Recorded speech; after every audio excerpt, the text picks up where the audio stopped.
Todo poder emana do povo, que o exerce através dos representantes eleitos. E eu considero que hoje o maior atentado à democracia é a interferência do poder econômico nas eleições. Tudo além disso são ajustes, que nunca vão ser perfeitos, porque nós não vamos conseguir fazer uma arquitetura política perfeita num país economicamente profundamente desigual, em termos de renda, de escolaridade, de acesso às condições, sobretudo porque você pode aperfeiçoar os partidos para que eles sejam ideológicos, mas por trás dos partidos você mantém uma estrutura social que não permite que o eleitor eleve a sua consciência política a ponto do próprio eleitor dizer que o meu voto é ideológico. Por quê? Porque os partidos podem ter programa, identidade, registrar em cartório o seu plano de governo, mas nós vivemos numa sociedade que há muitos e muitos anos, talvez há muitas décadas, política deixou de ser, para muitos, a arte de produzir o bem comum, como o velho Aristóteles propunha. O que move a intervenção do poder econômico para conquistar as cadeiras do parlamento e os espaços do executivo? Qual é o santo padroeiro do poder econômico? É São Francisco de Assis? Qual é a lógica da sociedade capitalista? É a acumulação. Não é compartilhar, não é partilhar, não é dividir. Por isso é que quem vive as eleições, como muitos de nós, desde a redemocratização, sobretudo até o período de eleição do mandato do presidente Lula, viu um profundo desmonte de um conjunto de categorias que faziam com que a sociedade fosse muito mais imune à interferência do poder econômico. Então, essa questão do financiamento de campanha, os pontos aos quais o Dado se referiu, eu concordo integralmente.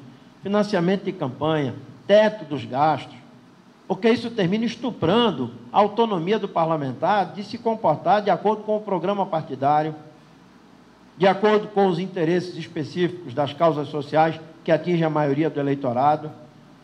Você quer uma plataforma mais abrangente do que um parlamentar se identificar em defesa da saúde, da educação, da habitação?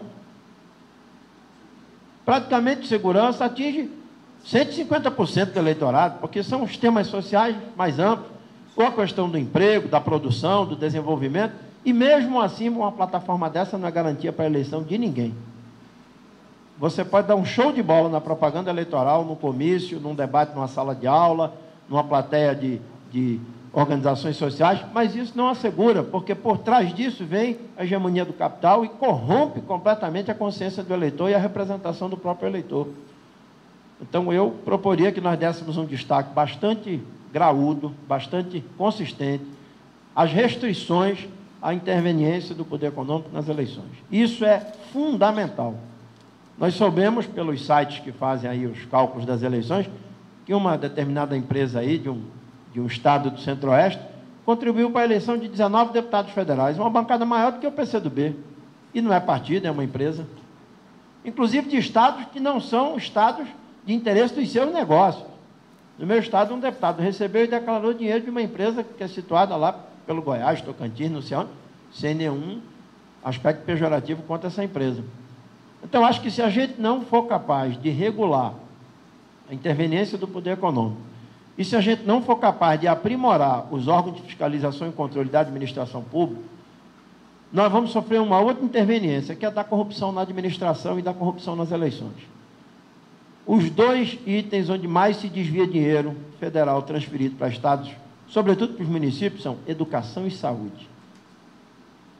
E eu sofri na pele a consequência da má interpretação da lei da ficha limpa por um ministro do TSE.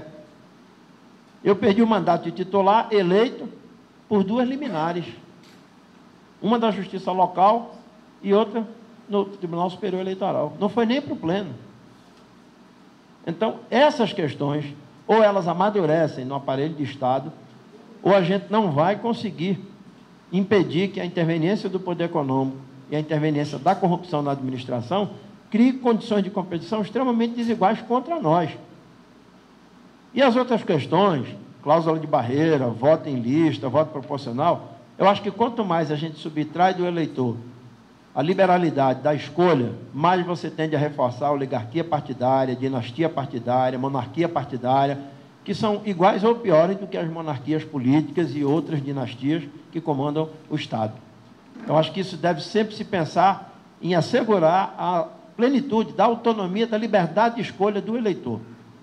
Independente, nós queremos também aperfeiçoar os partidos políticos, a composição das chapas, a forma como os partidos indicam os seus candidatos e como escolhem os seus candidatos, porque muitos também escolhem por expedientes que são profundamente escusos, que não refletem a identidade do candidato, a sua história, o seu currículo, mas sim o seu caixa de comprar uma vaga e ser candidato à frente de outros que são históricos dentro das próprias agremiações.